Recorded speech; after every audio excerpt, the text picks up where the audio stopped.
ஆவியின் பட்டயம் இது கிறிஸ்துவின் வசனம்.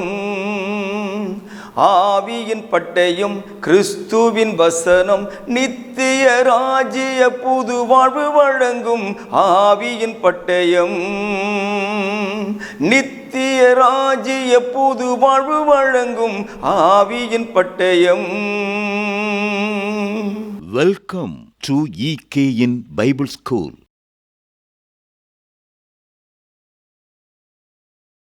கர்த்தராகிய இயேசு கிறிஸ்துவினுடைய நாமத்தினாலே EKN பைபிள் ஸ்கூல் பாடத்திட்டத்திற்கு உங்களை அழைப்பதிலே மிகுந்த மகிழ்ச்சி அடைகிறேன். மீண்டும் உங்களோடு தேவ வார்த்தைகளை பகிர்ந்து கொள்ள தேவன் எனக்கு கொடுத்த அந்த வாய்ப்புக்காக கோடானு கோடி ஸ்தோத்திரங்களை தேவனுக்கு நான் ஏறெடுக்கிறேன். அன்பான தேவனுடைய பிள்ளைகளே, கடந்த பாடத்தில் மீட்பின் திட்டம், பிளான் ஆஃப் சால்வேஷன் அல்லது பிளான் ஆஃப் ரெடிம்ஷன் எது வேணால் சொல்லுவாங்க. இந்த பிளான் ஆஃப் சால்வேஷன் என்கிற அந்த தலைப்பின் கீழாக தேவன் உலக தோற்றத்துக்கு முன்பதாக ஏற்படுத்தின திட்டம்தான் இன்றைக்கு நாம் அனுபவிக்கிறதான ரட்சிப்பின் திட்டம். ஆனால் இன்று நாம் அனுபவிக்கிறதான இந்த ரட்சிப்பின் திட்டம் உலக தோற்றத்திற்கு முன்பதாகவே தேவனால் ஏற்படுத்தப்பட்டது அப்படிங்கிறத நான் போன பாடத்தில் திட்டமாக உங்களோடு கூட பேசினேன். தேவன் ரட்சிப்பின் திட்டத்தை ஏற்படுத்தின பிறகுதான் மனிதனுக்கு வேண்டிய வாழ்வாதாரங்களை எல்லாம் அவர் ஏற்படுத்தினார். அதாவது வானம், பூமி, மரம், செடி, கொடி, அவனுக்கு வேண்டிய எல்லா வசதி வாய்ப்புகளை அதன் பிறகுதான் உண்டாக்கினார். முதலாவது ரட்சிப்பின் திட்டம். இரண்டாவது மனித வாழ்வுக்கான வாழ்வாதாரமான இந்த உலகம், உலகத்தின் நிறைவுகள். அதை தாண்டி இந்த இரண்டையும் படைத்த பிறகுதான் மனிதனையே தேவன் ஏதேனில் அவர் கொண்டு வந்து வைத்தார் என்று நாம் படிக்கிறோம். அப்போ மனிதன் படைக்கப்படுவதற்கு முன்பதாக இரண்டு விஷயங்களை நாம் தெரிந்து கொள்ள வேண்டும். ஒன்று, மனிதனை ரட்சிப்பதற்கான ஒரு நித்தியமான திட்டம் உலகத்தை படைப்பதற்கு முன்பதாகவும், அந்த திட்டம் ஏற்படுத்தப்பட்ட பிறகு மனிதனுக்கான வாழ்வாதாரமாக இந்த உலகத்தையும் தேவன் ஏற்படுத்தி அதன் பிறகுதான் மனுக்குலத்தை இந்த உலகத்திலே அவர் சிருஷ்டித்தார். அதாவது ஆதி மனிதனாகிய ஆதாமை இந்த உலகத்தில் அவர் படைத்தார். சரி, இப்போ மனிதனுக்காக ஏற்படுத்தப்பட்ட இந்த திட்டம், ஆதி மனிதனாகிய ஆதாம் படைக்கப்பட்ட போது தேவன் அவனிடத்தில் அதை வெளிப்படுத்தினாரா, சொன்னாரா அப்படின்னா இல்லைங்க. தேவன் ரட்சிப்பின் திட்டத்தை ஒரு பொக்கிஷமாக நினைத்தபடியினாலே அந்த பொக்கிஷமாய் நினைத்த அந்த திட்டத்தை அவர் ரகசியமாகவே வைத்து கொண்டார் என்று வேதாகமம் சொல்லுகிறது. அதாவது முதல் மனிதன் பாவம் செய்யாதவரை தேவனோடு கூட அவன் தொடர்புடையவனாக இருந்திருக்கிறான். ஆனால் அதே மனிதன் முதல் பாவம் செய்த போது, அதாவது தேவனுடைய சட்டத்தை அவன் மீறின போது உடனடியாக என்ன நடந்ததுன்னா, தேவன் அவனுக்கான மீட்பின் திட்டத்தை குறித்து பேசுகிறார். ஆதியாகம புத்தகத்தின் 3வது அதிகாரத்தினுடைய 15வது வாக்கியத்தை வாசிக்கிறேன், கவனியுங்கள். உனக்கும் ஸ்திரீக்கும் உன் வித்துக்கும் அவள் வித்துக்கும் பகை உண்டாக்குவேன், அவர் உன் தலையை நசுக்குவார், நீ அவர் குதிங்காலை நசுக்குவாய் என்றார். இந்த இடத்துல ஸ்திரீயின் வித்து என்று அவர் சொன்னதும், அவர் அவன் தலையை நசுக்குவார் என்று சொன்னதும் எதன் அடிப்படையில் தேவன் அதை அவனுக்கு அறிவித்தார் என்று சொன்னால், மனிதன், உலகம் இந்த இரண்டும் படைக்கப்படுவதற்கு முன்பதாகவே தேவன் ஏற்படுத்தின ரட்சிப்பின் திட்டத்தில் இருந்ததான அந்த விஷயத்தை ஆதாமோடு ஏவாளோடு அவர் பகிர்ந்து கொண்டார். ஆனால் அந்த ஸ்திரீயின் வித்து யார் என்பதை அவனுக்கு சொல்லல. வரப்போகிறவர் யார் என்பதை ஆதாமுக்கு அவர் வெளிப்படுத்தவில்லை. ஏனென்றால் மீட்பின் திட்டம், ரட்சிப்பின் திட்டம், ரகசியம் காக்கப்பட்டது. அதான் அந்த பாடத்தினுடைய தலைப்பே, ரட்சிப்பின் திட்டம் ரகசியமாக பாதுகாக்கப்பட்டது. சரி, ஆதாம் போயிட்டாரு. முதல் தேவன் தான் தீர்மானித்த ஸ்திரீயின் மூலமான அந்த வித்தானவரை இந்த பூமியிலே கொண்டு வருவதற்காக அவர் தெரிந்தெடுத்து கொண்ட மனிதன் ஆபிரகாம். ஆபிரகாமை அழைக்கும் போது உலக தோற்றத்துக்கு முன்பதாக அவர் ஏற்படுத்தின ரட்சிப்பின் திட்டத்தில் ஒரு துளி அல்லது ஒரு புள்ளி, ஒரு அணுவை அவனுக்கு சொன்னார். ஆதியாகம புத்தகத்தின் 12வது அதிகாரத்தினுடைய 3வது வாக்கியத்தை வாசிக்க கேளுங்கள். அதில் பூமியில் உள்ள வம்சங்கள் எல்லாம் உனக்குள் ஆசீர்வதிக்கப்படும் என்றார். பூமியில் உள்ள வம்சங்கள் எல்லாம் உனக்குள், அதாவது ஆபிரகாமுக்குள் ஆசீர்வதிக்கப்படும் என்று வாக்களித்தார். ஈசாக்கை மோரியா மலையிலே பலியிட கொண்டு போய் அந்த இடத்துல நடந்த நிகழ்ச்சி உங்களுக்கு தெரியும். தேவனாகிய நம்முடைய தகப்பன் ஆபிரகாமின் விசுவாசத்தை கண்டு அவனை பாராட்டி அவனுக்கு மீண்டும் தான் அழைக்கும் போது கொடுத்த அதே வாக்குத்தத்தத்தை, அதே உடன்படிக்கையை மீண்டும் அவனோடு நினைவுபடுத்தி உறுதிப்படுத்துகிறார். ஆதியாகமம் 22வது அதிகாரம் 18ஆம் வசனம், நீ என் சொல்லுக்கு கீழ்ப்படிந்தபடியினால் உன் சந்ததிக்குள் பூமியில் உள்ள சகல ஜாதிகளும் ஆசீர்வதிக்கப்படும் என்று சொன்னார். அன்பானவர்களே, இப்போ நான் 2 பேரும் உதாரணம் காண்பித்தேன். ஒன்று ஆதாம், 2வது ஆபிரகாம். ஆதாமுக்கு கொடுத்த இந்த ரட்சிப்பின் திட்டத்திலே ஸ்திரீயின் வித்து என்றார். அவர் சாத்தானின் தலையை நசுக்குவார் என்றார். ஆனால் அதனுடைய விளக்கம் அவங்களுக்கு தெரியாது. ஆபிரகாமுக்கு பேசும்போது உன் சந்ததிக்குள் பூமியில் உள்ள சகல ஜாதிகளையும் ஆசீர்வதிப்பேன் என்று சொன்னார். ஆனால் அந்த சந்ததி யார் என்று ஆபிரகாமுக்கு தெரியாது. அதை தேவன் சொல்லல, அதை சொல்லவும் அவர் விரும்பவில்லை. காரணம், அது ரகசியமாக தேவன் வைத்து கொண்டார். இந்த பட்டியலில் ஈசாக்கு, யாக்கோபு, மோசே, பெரிய ஒரு ராஜாவாக இருந்த தாவீது போன்ற எல்லாருக்குமே லேசான ஒரு கோடு போட்டு அந்த ரட்சிப்பினுடைய திட்டத்தை அவங்களுக்கு காண்பித்தாரே தவிர யாரிடத்திலேயும் அவர் வெளிப்படையாக விளக்கமாக அந்த ரகசியத்தை அவர் சொல்லவில்லை. உபாகமம் புத்தகம் 18வது அதிகாரத்தின் 18வது வாக்கியத்தை வாசிக்கிறேன். உன்னை போல ஒரு தீர்க்கதரிசியை நான் அவர்களுக்காக அவர்கள் சகோதரரிலிருந்து எழும்ப பண்ணி என் வார்த்தைகளை அவர் வாயில் அருளுவேன். நான் அவருக்கு கற்பிப்பதையெல்லாம் அவர்களுக்கு சொல்லுவார். என் நாமத்தினாலே அவர் சொல்லும் என் வார்த்தைகளுக்கு செவி கொடாதவன் எவனோ அவனை நான் விசாரிப்பேன் என்று சொன்னார். இங்கே மோசே கிட்ட பேசும்போது என்ன சொல்றாரு? உன்னை போல ஒரு தீர்க்கதரிசியை அவர்களுக்கு அவர்கள் சகோதரர்கள் இருந்து நான் எழும்ப பண்ணுவேன். அவ்வளவுதான் சொன்னாரு தவிர அந்த தீர்க்கதரிசி யார், எப்பொழுது வருவார், எங்க வருவார், எந்த காலத்தில் வருவார், மோசேக்கு தெரியாது. யாக்கோபு தன்னுடைய வயதான காலத்தில் தன் பிள்ளைகளை ஆசீர்வதிக்கும் பொழுது ஆதியாகம புத்தகத்தினுடைய 49ஆம் அதிகாரம் 10வது வசனத்தில் யூதாவை ஆசீர்வதிக்கும் பொழுது சமாதான கர்த்தர் வருமளவும் செங்கோல் யூதாவை விட்டு நீங்குவது இல்லை என்று சொன்னார். இப்போ யூதாவினுடைய கோத்திரத்தில் தான் ஆதாமுக்கு சொன்ன அந்த ஸ்திரீயின் வித்தானவர், ஆபிரகாமுக்கு சொன்ன அந்த சந்ததியானவர் சமாதான கர்த்தராக, சமாதானத்தின் தேவனாக வரப்போகிறார் என்று சொன்னார். ஆனால் அது குறித்த விளக்கங்கள் இவங்களுக்கு தெரியாது. யாக்கோபு அங்கே மேற்கொண்டு எதையும் அவர்களுக்கு சொல்லல. 2 சாமுவேல் 7வது அதிகாரத்தில் 16வது வசனத்தில் தாவீது என்கிற தம்முடைய தாசனுக்கு தேவனாகிய கர்த்தர் சொன்ன வார்த்தைகளை கவனியுங்கள். தேவனுக்கு நான் ஒரு ஆலயம் கட்டணும், அவருடைய உடன்படிக்கை பெட்டி திரைச்சீலைகளுக்கு நடுவில் இருக்குது, எனக்கு ரொம்ப வருத்தமாக இருக்குது என்று தாவீது நாத்தான் தீர்க்கதரிசியினிடத்தில் புலம்பினார்.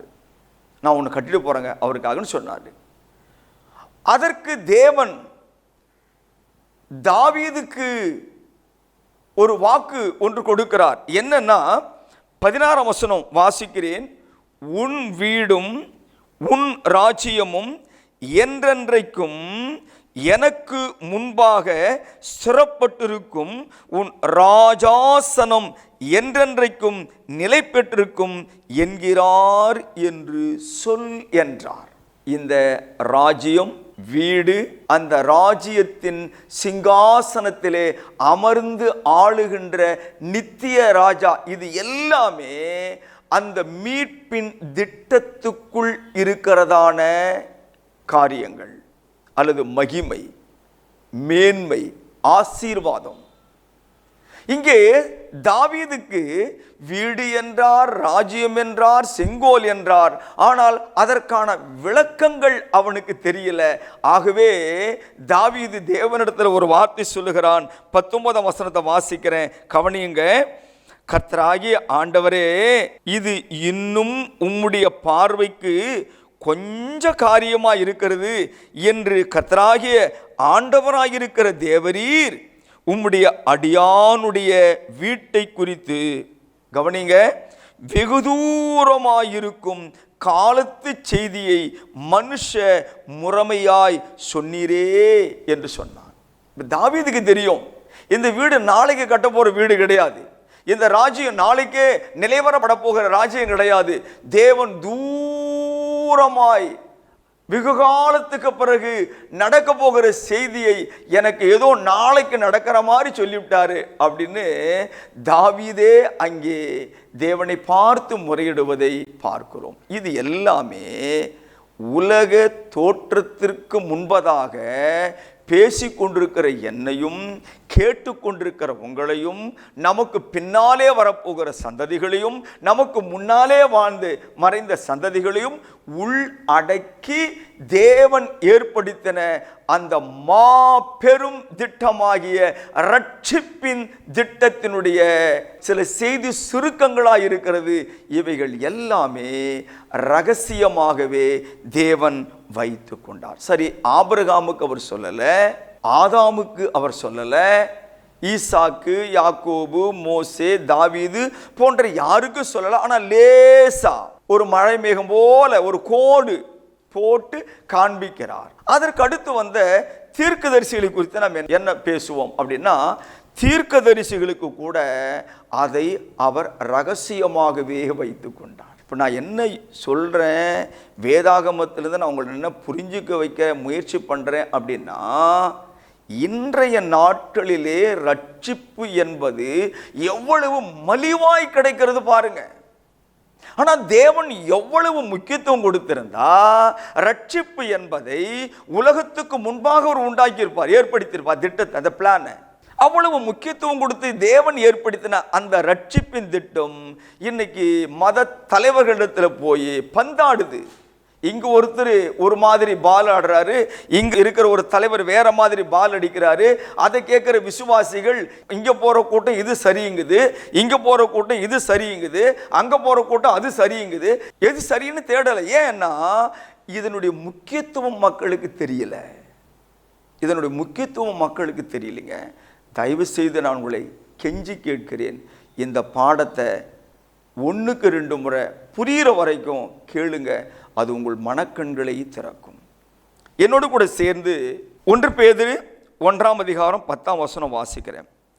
உங்களுக்கு உண்டான கிருபையை குறித்து தீர்க்கதரிசனம் சொன்ன தீர்க்கதரிசிகள் இந்த ரட்சிப்பை குறித்து கருத்தாய் ஆராய்ந்து பரிசோதனை பண்ணினார்கள்.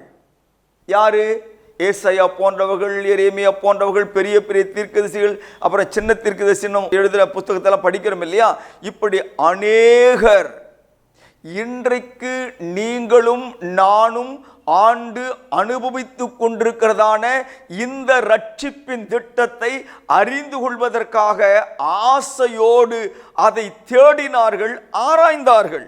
11ஆம் வசனம், தங்களில் உள்ள கிறிஸ்துவின் ஆவியானவர் கிறிஸ்துவுக்கு உண்டாகும் பாடுகளையும் அவைகளுக்கு பின் வரும் மகிமைகளையும் முன் அறிவித்த போது இன்ன காலத்தை குறித்தார் என்பதையும் கவனிங்க. அந்த காலத்தின் விசேஷம் என்னது என்பதையும் ஆராய்ந்தார்கள். ஆனால் அவங்களுக்கு வெளிப்பட்டதா அப்படின்னா வெளிப்படலை. ஆராய்ந்தார்கள், ஆனால் அது அவங்களுக்கு வெளிப்பட்டதா அப்படின்னு கேட்டீங்கன்னா இல்லைங்க, அவங்களுக்கு வெளிப்படுத்தப்படவில்லை. இதை எந்த வசனத்தின் ஆதாரத்தில் பேசுறேன்னா, மீண்டும் பேதுருவை நீங்கள் அடையாளப்படுத்தி கொண்டு லூக்கா எழுதின சுவிசேஷம் 10வது அதிகாரத்தினுடைய 23வது வசனத்திற்கு 24ஆம் வசனத்திற்கும் உங்கள் கவனத்தை செலுத்துங்கள். மீண்டும் நாம் பேதுருவுக்கு வருவோம். 23, பின்பு தமது சீசரிடத்தில் திரும்பி தனித்து அவர்களை நோக்கி, நீங்கள் காண்கிறவைகளை காணும் கண்கள் பாக்கியம் உள்ளவது. கவனிங்க. 24, அநேக தீர்க்கதரிசிகளும் ராஜாக்களும் நீங்கள் காண்கிறவைகளை காணவும் நீங்கள் கேட்கிறவைகளை கேட்கவும் விரும்பியும் காணாமலும் கேளாமலும் போனார்கள் என்று உங்களுக்கு சொல்லுகிறேன் என்றார். என் அன்பு சகோதரனே, என் அன்பு சகோதரியே, விசுவாசிகளே, கொஞ்சம் கவனியுங்கள். ரட்சிப்பு என்பது சாதாரணமானதல்ல. நீங்க நினைக்கிற மாதிரி கிடையாது. ஜெபித்தால் ரட்சிக்கப்படுவோம், உபவாசித்தால் ரட்சிக்கப்படுவோம், தரிசனம் கண்டேன் ரட்சிக்கப்பட்டேன், கனவு கண்டேன் அப்ப நான் ரட்சிக்கப்பட்டேன், அந்நிய பாஷை பேசுறேன் நான் ரட்சிக்கப்பட்டேன். இவைகள் எல்லாமே முட்டாள்தனமான நம்பிக்கை, மூடத்தனமான நம்பிக்கை. இவ்வளவு லகுவாக தேவன் இந்த ரட்சிப்பை கொடுக்கிற பட்சத்தில் அவர் ஏன் உலக தோற்றத்துக்கு முன்பதாக அதை ஏற்படுத்த வேண்டும்? கொஞ்சம் யோசிங்க, கொஞ்சம் சிந்தியுங்க. நீ நிறைய பேர் சொல்றாங்க, நான் கனவு கண்டேன் அதில் நான் ரட்சிக்கப்பட்டுட்டேன், நான் அந்த கூட்டத்துக்கு போனேன் ஐயா பேசிட்டு இருந்தாரு, என் மேல ஒரு ஜில்லுன்னு ஒரு உணர்வு வந்தது, நான் ரட்சிக்கப்பட்டுட்டேன். என்னங்க, யோசித்து பாருங்க. தீர்க்கதரிசிகளும் ராஜாக்களும் இதை காண கேட்க ஆசையாயிருந்தார்கள், அவங்களுக்கு கிடைக்கல. நீங்களும் நானும் கொடுத்து வைத்தவர்கள். யோசித்து கொள்ளுங்க. இந்த காலத்தில் கூட நாம் இதை சரியாக அறிந்து கொள்ளாவிட்டால் நம்ம மாதிரி பரிதாபத்துக்குரிய வேறு யாருமே இருக்க முடியாது. நாம் கொடுத்து வைத்தவர்கள் நான் சொன்னேன். ஆனால் அதே நேரத்தில் இந்த ரட்சிப்பின் திட்டத்தை நீங்கள் சரியாக ஆராய்ந்து புரிந்து கொண்டு அந்த திட்டத்தின்படி நீங்கள் ரட்சிக்கப்படாவிட்டால் நம்மை காட்டிலும் பரிதாபத்துக்குரியவர்கள் வேறு யாரும் கிடையாதுங்க. நீங்கள் பரிதாபமானவர்களா அல்லது ரட்சிக்கப்படுகிற அந்த ரட்சிப்பின் திட்டத்தை இன்னைக்கே ஆராய்ந்து நான் சரியா இருக்கிறனா அப்படின்றத நீங்கள் தற்பரிசோதனை செய்து கொள்ள உங்களை முற்படுத்த போகிறீர்களா? யோசிங்க. இப்போ நம்ம பேதுரு நிருபத்துக்கு வந்துடுவோம். 1 தீர்க்கதரிசிகள், 2 ராஜாக்கள், 3 12ஆம் வசனத்தை வாசிக்கிறேன். தங்கள் நிமித்தம் அல்ல நமது நிமித்தமே இவைகளை தெரிவித்தார்கள் என்று அவர்களுக்கு வெளியாக்கப்பட்டது பரலோகத்திலிருந்து அனுப்பப்பட்ட பரிசுத்த ஆவியினாலே உங்களுக்கு சுவிசேஷமாய் பிரசங்கித்தவர்களை கொண்டு இவைகள் இப்பொழுது உங்களுக்கு அறிவிக்கப்பட்டு வருகிறது. கடைசி வார்த்தை கவனிக்கிறேன். இவைகளை உற்று பார்க்க தேவதூதரும் ஆசையாய் இருக்கிறார்கள். அத்தனை பேருக்கு கிடைக்காத ஒரு ஸ்லாக்கியம் இந்த காலத்தில் நமக்கு தேவன் கொடுத்திருக்கிறார் என்று சொன்னால் நாம் எந்த அளவு விசேஷமாய் இதிலே கவனம் செலுத்த வேண்டும். அதனால தான் ஆண்டவர் இயேசு சொன்னார், மனுஷன் உலகம் முழுவதையும் ஆதாயப்படுத்தி கொண்டாலும் அவன் ஆத்துமாவை நஷ்டப்படுத்தினால் லாபம் என்ன? என் அன்பு சகோதரனே சகோதரியே, ரட்சிக்கப்பட வேண்டியது உன் ஆத்துமா. மீட்பின் திட்டத்திலே இணைக்கப்பட வேண்டியது உன் ஆத்துமா.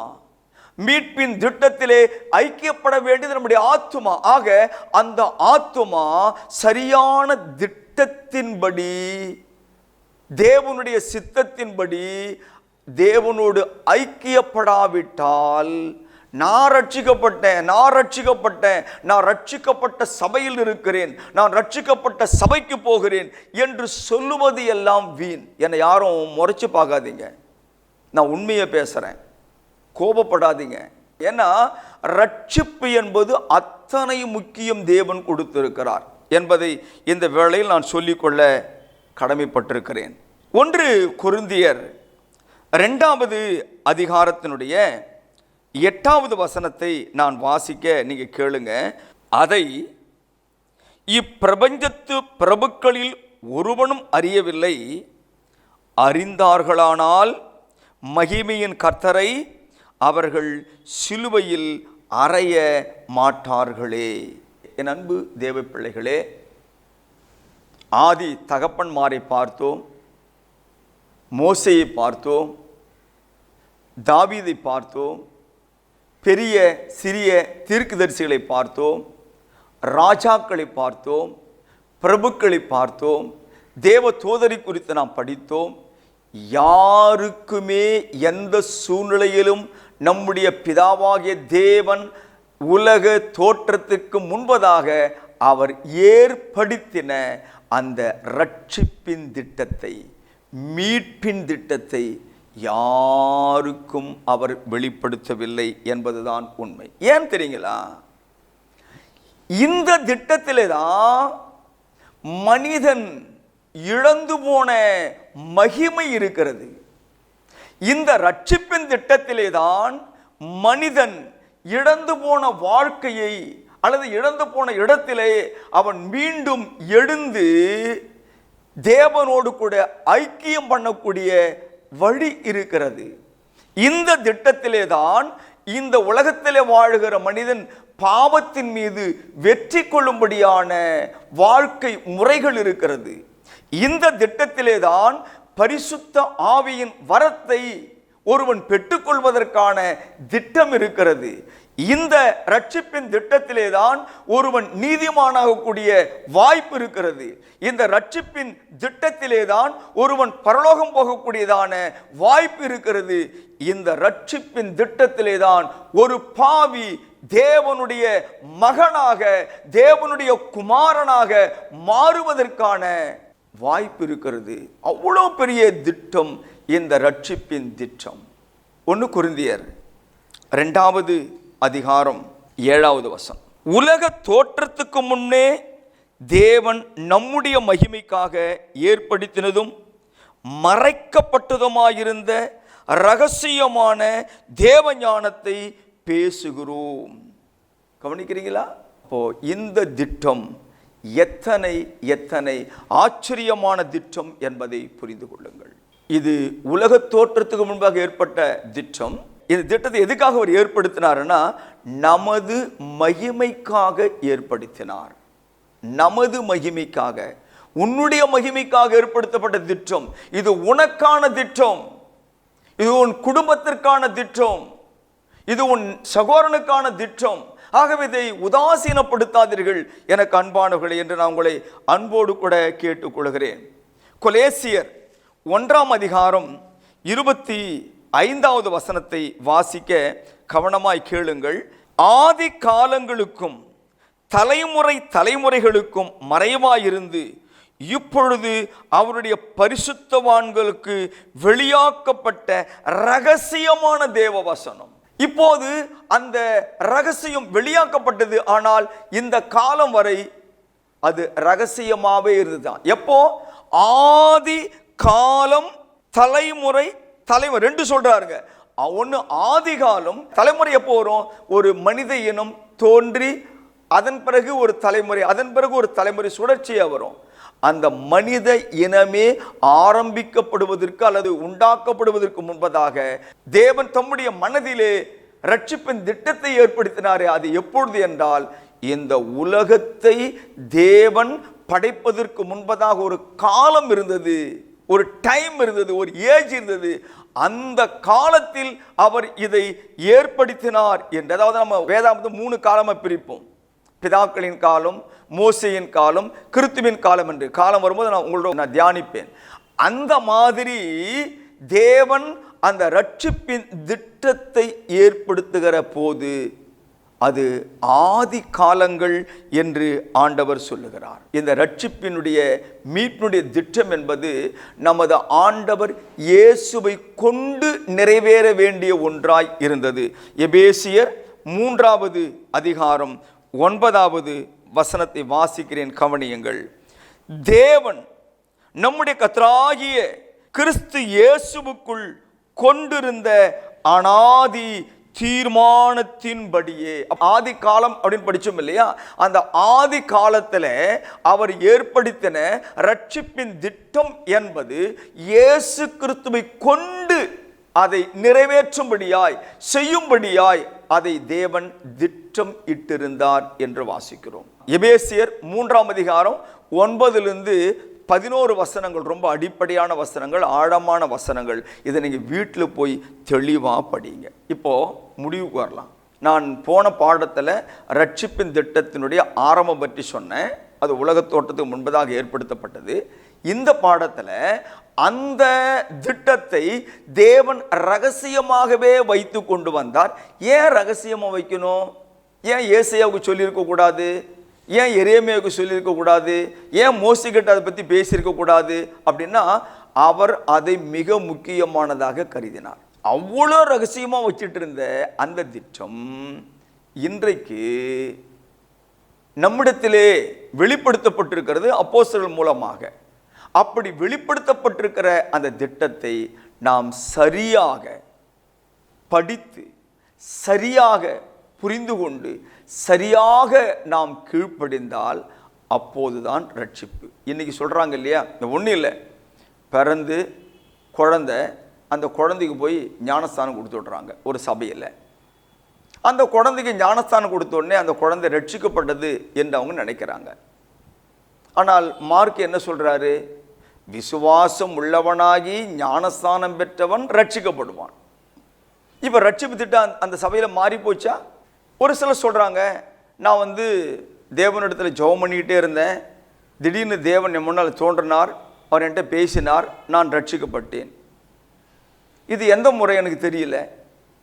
கனவு கண்டேன், ரட்சிக்கப்பட்டேன்.